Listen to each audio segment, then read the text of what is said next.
오늘의 주요 뉴스입니다.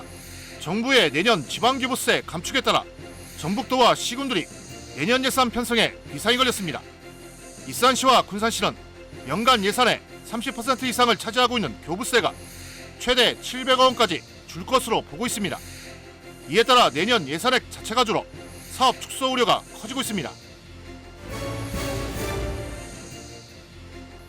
군산 시민발전 대표이사 선출이 어렵게 돼 대표 공석 사태가 장기화될 전망입니다.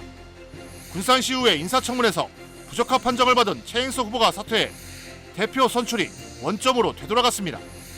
시민발전 측은 주주총회를 열어 대표 공백 대책을 논의할 전망입니다. 익산 낭산에 첨단 딸기 원묘 생산시설이 준공됐습니다. 이 시설은 조직배양 원묘에서 보급묘까지 생산하는 시설로 각 단계별로 20배까지 증식할 수 있습니다. 이에 따라 딸기 품질을 높이고 대량 생산이 가능해져 딸기 농가 소득이 높아질 것으로 기대되고 있습니다.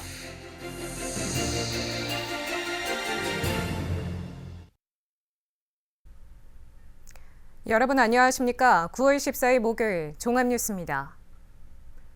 정부가 내년 지방교부세 규모를 10% 넘게 줄이기로 했습니다. 익산과 군산시는 예년 전체 예산의 30% 이상을 정부가 주는 지방교부세가 차지하고 있어 비상이 걸렸습니다. 지자체마다 팍팍해진 살림살이에 허리띠 졸라매기에 나섰습니다. 최정호 기자입니다. 정부가 지방교부세 규모를 줄이기로 했습니다. 내년 정부 예산안을 보면 지방교부세 규모는 66조 8천억 원으로 올해 75조 3천억 원보다 11.3%가 축소됐습니다. 상황이 이러자 지자체마다 비상이 걸렸습니다. 일산시를 보면 올해 본 예산은 1조 8천억 원, 이 중 정부가 주는 지방교부세는 5,800억 원 수준입니다. 정부 축소 방침에 내년에는 600억 원 이상이 줄어들 것으로 예측되고 있습니다. 군산시 상황도 마찬가지. 올해 본 예산 규모는 1조 5천억 원 수준, 이 중 정부가 주는 지방교부세는 5,230억 원으로 전체의 37%를 차지하고 있습니다. 내년에는 700억 원 이상이 줄어들 전망입니다. 지자체 재원으로 사용되는 지방세수도 동반 부진이 예상됩니다. 지방세수는 대표적으로 건물 과세와 자동차세, 담배, 소득세 등을 들 수 있습니다. 일산시와 군산시가 현재 예상하고 있는 올해 지방세수는 지난해와 엇비슷한 각각 2,100억 원과 1,900억 원 수준. 하지만 경기 침체 장기화와 부동산 침체, 정부의 세율 완화 조치까지 감안할 때 내년에는 10% 이상 줄 수 있다는 우려가 나오고 있습니다. 지방교부세는 특정 목적을 정하지 않아 지자체가 자율적으로 투입이 가능한 예산입니다. 지자체 입장에서는 지방교부세와 지방세수를 활용해 사무관리비나 여비, 보조금을 지급하는 등 살림살이를 꾸려 나가는 겁니다. 정부에서 이제 규모가 정해지면 교부세 산정 작업을 해서 시군별로 배분을 하죠. 특히 이제 재정 규모가 좀 열악하고 자립도가 좀 낮은 데는 큰 영향이 있죠. 일산시와 군산시는 허리띠 졸라매기에 나섰습니다. 행사와 축제 등 연례적으로 반복되는 경상경비 예산을 손질하겠다는 것이 내부 방침입니다. 부서별로 보조금 사업에 대해 수요와 효과를 분석해 다음 달 초까지 예산 편성 보고서를 만들 예정입니다. 세수 자체가 안 거치니까 세수를 결함이 된다고 봐야 되잖아요. 이게 정부에 따라서 이걸 어떻게 대처하냐에 다르긴 하는데 지금 현 정부는 그냥 줄여서 이렇게 한다는. 내년 예산액 자체가 줄어 사업 축소 우려가 커지고 있습니다. KCN 추정호입니다. 민주당 김윤덕 의원이 기획재정부의 새만금 예산 편성이 위법하다며 기재부에 해명을 촉구하고 나섰습니다. 김윤덕 의원은 오늘 도의회에서 기자회견을 열고 새만금 개발청이 기재부에 제출한 예산 요구서와 정부가 국회에 제출한 내년도 예산안의 요구안이 다르다며 만약 기재부가 부처 요구안을 수정해 국회에 제출했다면 위법한 일이라고 주장했습니다. 그러면서 기재부는 새만금 개발청 요구안이 예산 편성 지침에 부합하지 않은 내용을 밝히라고 촉구했습니다. 도의회가 새만금 예산을 삭감한 정부에 대해 감사를 촉구하고 나섰습니다. 도의회는 어제 열린 임시회 본회의에 상정된 새만금 SOC 예산을 위법적으로 삭감한 기재부 감사 촉구 건의안을 만장일치로 통과시켰습니다. 도의회는 각 정부 부처회장이 종합적으로 검토해 제시한 예산을 기획재정부가 일반적으로 삭감한 것은 국가재정법과 예산 편성 지침을 위반한 조치라고 주장했습니다. 또 부처 협의 등의 절차를 생략하는 등 권한남용 금지 원칙을 어겼다며 감사원 감사를 통해 관련자들을 엄벌할 것을 촉구했습니다. 군산시 의회와 시민이 정부의 새만금 예산 삭감을 규탄하는 삭발투쟁에 동참하기로 했습니다. 군산시 의회와 새만금지킴이 범시민위원회는 오는 19일 월명 종합경기장에서 시민 2천여 명과 새만금 SOC 예산 삭감 철회를 촉구하는 결의대회를 열 예정입니다. 이날 시의회 의장단 5명과 일부 의원, 시민이 삭발에 동참할 예정입니다. 군산시 의회는 정부가 잼버리 파행 이후 모든 책임을 전북에 묻고 새만금 예산을 대폭 삭감하겠다며 공정하고 균형 있는 예산 정책을 수립하기 위해 삭발하겠다고 밝혔습니다. 정부의 새만금 예산 삭감에 반발해 도의회부터 시작된 삭발이 기초의회로 확산되고 있습니다. 부안군 의회는 내일 군 의원들의 삭발에 나설 예정입니다. 이어 군산시 의회는 오는 19일 새만금 예산 정상화를 요구하며 시의원들이 삭발할 계획입니다. 앞서 도의회에 이어 김제시 의회가 삭발에 참여했습니다. 김경환 새만금 개발청장이 새만금 사업의 기본계획 재검토는 기업에 초점을 둔 것이라고 강조했습니다. 김경환 청장은 어제 개청 10주년을 맞아 가진 기자회견에서 최근 논란이 된 새만금 SOC 예산 삭감은 정부가 새만금의 큰 그림을 그리기 위한 과정이라고 밝혔습니다. 그러면서 기본계획 재검토는 기업에 중점을 두고 새만금을 수출 거점으로 육성하기 위한 방안이라고 설명했습니다. 새만금 잼버리 주무부처 책임자인 김현숙 여성가족부 장관이 불명예 퇴진했습니다. 김 장관은 새만금 잼버리 공동조직위원장으로 영지를 지키라는 윤석열 대통령의 지시를 어기고 생태탐방원에서 투숙한 사실이 드러나 항명 논란이 일었습니다. 또 잼버리 파행 원인을 새만금 부지 선정 문제라고 밝히는 등 전북에 책임을 떠넘기려 하면서 도내에서 퇴진 요구가 거세지기도 했습니다. 군산 시민발전 대표이사 선출이 원점부터 다시 시작됩니다. 군산시의회 인사청문회에서 부적합 판정을 받은 최행석 후보가 사퇴해 대표의 공석 상태가 길어지게 됐습니다. 시민발전 측은 주주총회를 열어 대표 선정 절차를 다시 진행할 전망입니다. 모영숙 기자입니다. 지난달 8일 열린 시민발전 주식회사 대표 후보자 인사청문. 군산시의회는 대표 후보로 지명된 최행석 전 경제항만국장이 퇴직한 지 1년도 되지 않고 경영 능력 부족 등을 이유로 부적합 판정을 내렸습니다. 강임준 시장은 최 후보가 부적합 판정을 받은 지 한 달 만에 임명하지 않기로 하면서 최 후보가 최근 사퇴 의사를 밝힌 것으로 알려졌습니다. 이는 강임준 시장이 임명을 강행할 경우 자칫 시와 시의회의 관계가 어긋날 수 있다는 점에 부담을 느꼈던 것으로 풀이됩니다. 이에 따라 시민발전은 조만간 주주총회를 열어 대표이사 선정을 위한 절차를 밟을 예정입니다. 군산시와 시의회, 시민발전이 추천한 7명의 임원추천위원회가 다시 공모를 통해 후보자를 추천하면 인사청문을 거쳐 시장이 최종 임명합니다. 하지만 시의회의 까다로운 인사청문 기준과 대표이사 처우 등을 감안할 때 올해 안의 임명은 어려울 것이라는 전망이 나옵니다. 올해 시민발전 대표이사의 연봉은 6,800여만 원. 비슷한 기관의 70% 수준에 불과하다 보니 전문성과 능력을 갖춘 인물 찾기가 쉽지 않을 것으로 보입니다.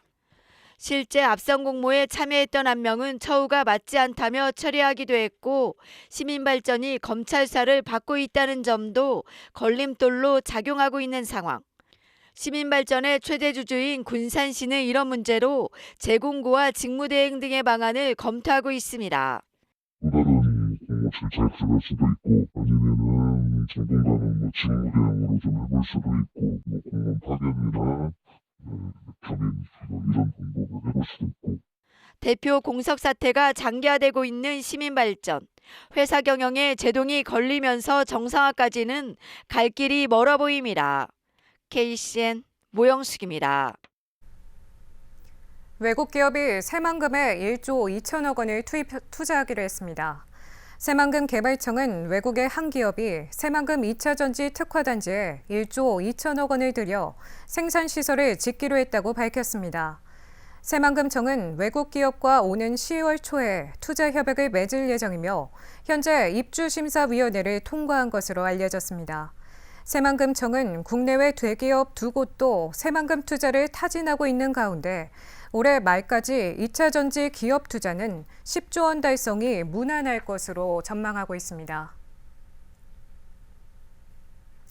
내년 1월 18일 특별자치도 출범을 앞둔 전북도가 감사위원회 구성에 나섭니다. 전북도는 전북특별자치도 감사위원회 구성과 운영에 관한 조례안을 내일 입법 예고한다고 밝혔습니다. 조례안은 감사위원회 구성과 감사 대상 기관, 기능 등을 담고 있습니다. 감사 대상 기관은 특별자치도 본청과 직속기관, 산하 공기업을 비롯해 도의회 사무처, 시군, 도교육청과 학교법인 등입니다. 조례안은 오는 25일까지 입법 예고를 마치면 조례규칙 심의화와 도의회 의결을 거쳐 내년 1월 18일에 시행됩니다. 군산에서 재배한 엿기름 전용 보리 품종이 식품업체와의 계약 재배로 550톤이 납품됩니다. 군산시 농업기술센터에 따르면 올 가을부터 엿기름을 생산할 수 있는 해미 품종을 전국에서 처음으로 계약 재배합니다. 계약 재배 규모는 110헥타르에 걸쳐 이루어지며 국내 전통음료 가공업체에 550톤이 납품됩니다. 한편 엿기름 전용 보리 품종인 해미는 지난 2006년 농촌진흥청에서 육성한 품종입니다. 익산 낭산 딸기의 새로운 원묘 생산 시설이 준공됐습니다. 이 시설은 도 농업기술이 6억 원을 들여 각종 첨단 시설을 구축했습니다. 이에 따라 딸기 품질을 높이고 대량 생산이 가능해질 전망입니다. 김은서 기자입니다. 낭상면 서청리의 낭산포장. 낭산포장에는 3,500제곱미터의 딸기 원묘 생산 시설이 구축됐습니다. 사업비 6억 원이 투입돼 시설에는 무인 방제기, 저압 포구 시스템, 양액 재배 시설 등이 설치됐습니다. 이들 시스템으로 안전한 농약 살포와 알맞은 농도의 양액 뿌리기 등이 가능해졌습니다. 이 시스템이 가동되면 딸기 24만 4천 주를 재배할 수 있게 됩니다. 도농업기술원은 오는 11월부터 딸기 원묘 본격 생산에 들어갑니다. 조직 배양묘를 기본묘, 원원묘, 원묘, 보급묘 순서로 키워 딸기 농가에 공급하게 됩니다. 특히 조직 배양묘는 바이러스가 없어 안전한 딸기를 재배할 수 있습니다. 또한 생육 과정에서 각 생장 단계별로 20배씩 생산량이 늘어나 대량으로 생산할 수 있습니다. 배양 기술을 활용해서 딸기 생장점을 배양을 할 경우 이제 그렇게 해서 생산된 묘가 바이러스가 없는 무병묘를 얻을 수 있는 장점이 있습니다. 원묘 사업장은 원원묘 공급 후 내년 4월에서 10월 증식을 거쳐 내후년 2, 3월에 지역 농가에 원묘를 보급할 계획입니다. 익산시의 지역 딸기 재배 농가는 22년 기준 188헥타르, 238곳입니다. 매년 보급묘 기준으로 144만 주가 소요되고 있습니다. 딸기 원묘 생산 시설과 조직 배양 기술로 농가들은 무병 우량 종묘를 저렴하게 구입해 대량으로 생산이 가능해졌습니다. 딸기 재배의 안전성, 효율성이 커 지역 딸기 재배 농가의 소득이 높아질 것으로 기대됩니다. KCN 김은서입니다. 올해로 20주년을 맞은 익산 서동축제가 내일 개막합니다.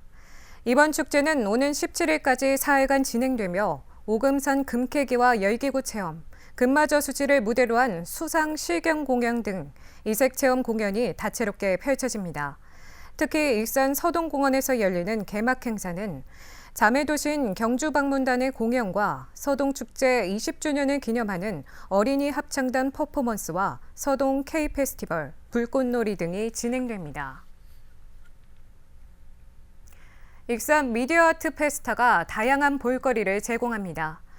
다음 달 9일까지 진행되는 미디어아트 페스타는 매일 오후 7시 30분부터 미륵사지 석탑을 배경으로 미디어 아트쇼가 펼쳐집니다.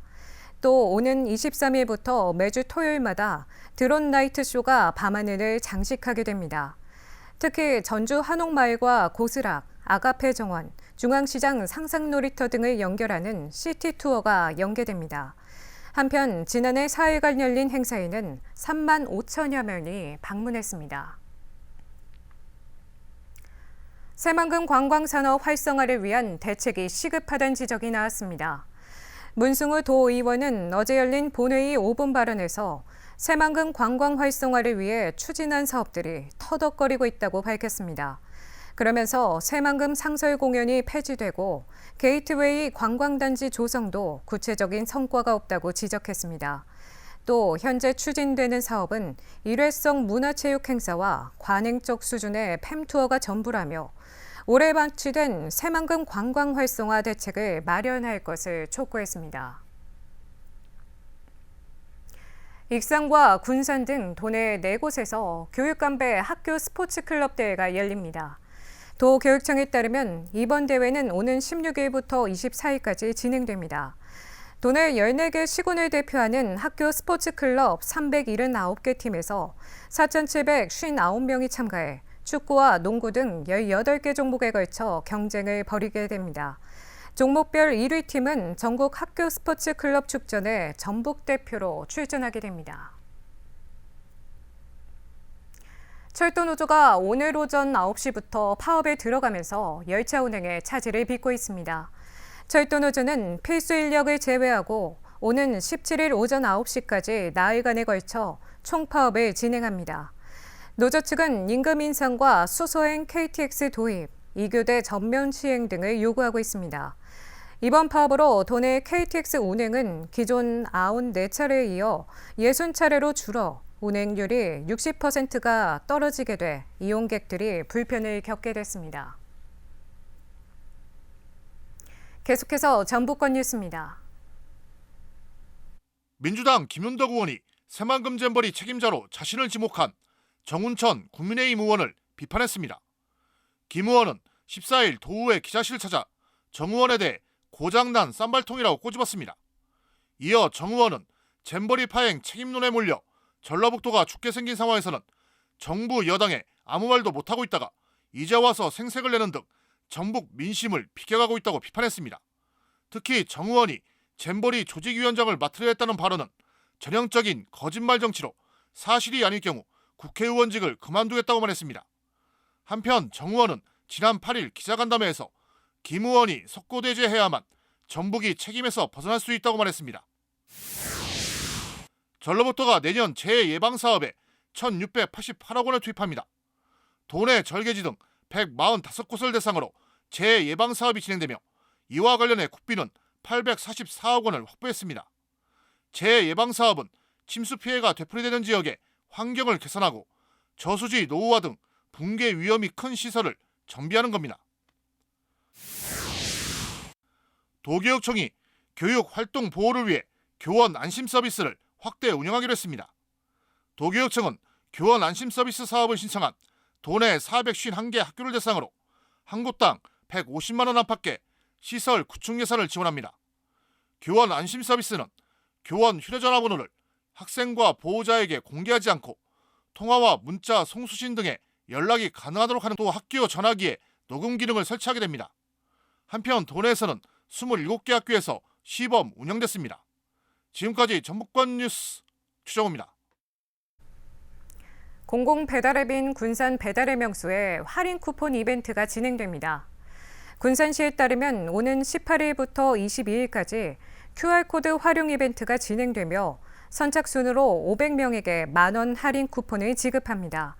또 군산 시민의 날을 기념해 오는 20일 시청관장에서 배달의 명수 부스를 운영해 SNS 이벤트를 진행합니다. 이번 이벤트에 참여하면 210명에게 3,000원부터 만원까지 할인 쿠폰이 진행됩니다. 군산시가 중국 자매 우호 도시와 교류회를 가졌습니다. 이번 교류회는 오늘 중국 장쑤성 양저우시에서 열렸습니다. 군산시는 교류회를 통해 한중 지방정부의 경제문화 협력 방안을 적극 논의했습니다. 특히 신재생 에너지와 전기차, 2차 전지 사업에 대한 적극적인 교류 방안을 협의했습니다. 한편 군산시는 중국 양저우시 등 13곳과 자매 우호 도시 관계를 유지하고 있습니다. 가을철을 맞아 도내에서 나무 심기 활동이 집중적으로 이뤄질 전망입니다. 전라북도는 다음 달까지 29억 원을 들여 산림 263헥타르에 66만 그루를 심을 계획입니다. 그동안 나무 심기 활동은 봄철에 집중됐지만 앞으로는 가을철까지 분산시킴으로써 임업 분야 일자리 제공 효과가 연중 가능해질 것으로 예상됩니다. 한국식품산업클러스터진흥원이 농림축산식품부의 공공기관 경영실적평가에서 최우수기관으로 선정됐습니다. 식품진흥원은 지난해에 이어 올해까지 2년 연속 A등급을 받았습니다.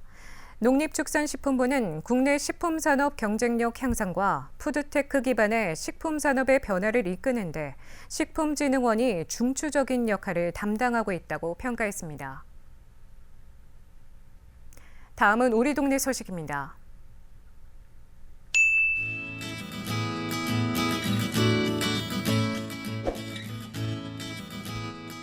사단법인 대한한돈협회 군산지부에서 오늘 어려운 이웃을 위해 500만 원 상당의 한돈을 기탁했습니다. 매해 명절마다 기부를 해오고 있는 대한한돈협회 군산지부는 지금까지 총 6,700여만 원 상당의 물품을 기탁했습니다.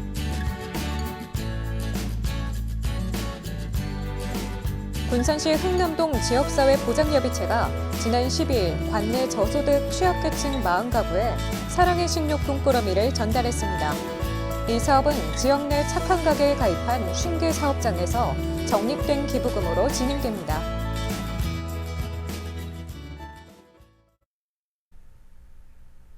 이어서 내일의 날씨입니다.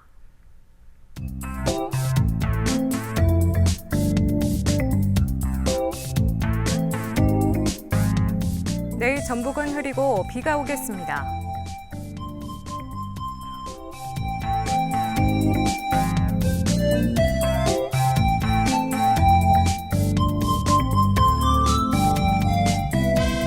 내일 도내 기온은 19도에서 출발해 29도까지 오르겠습니다.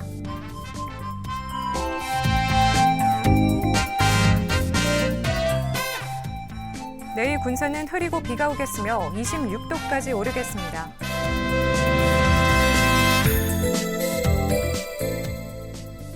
내일 익산도 흐리고 비가 오겠으며 26도까지 오르겠습니다.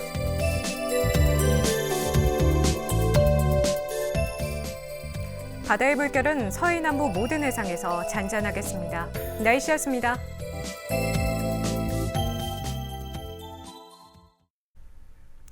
이상으로 KCN 종합뉴스를 마칩니다.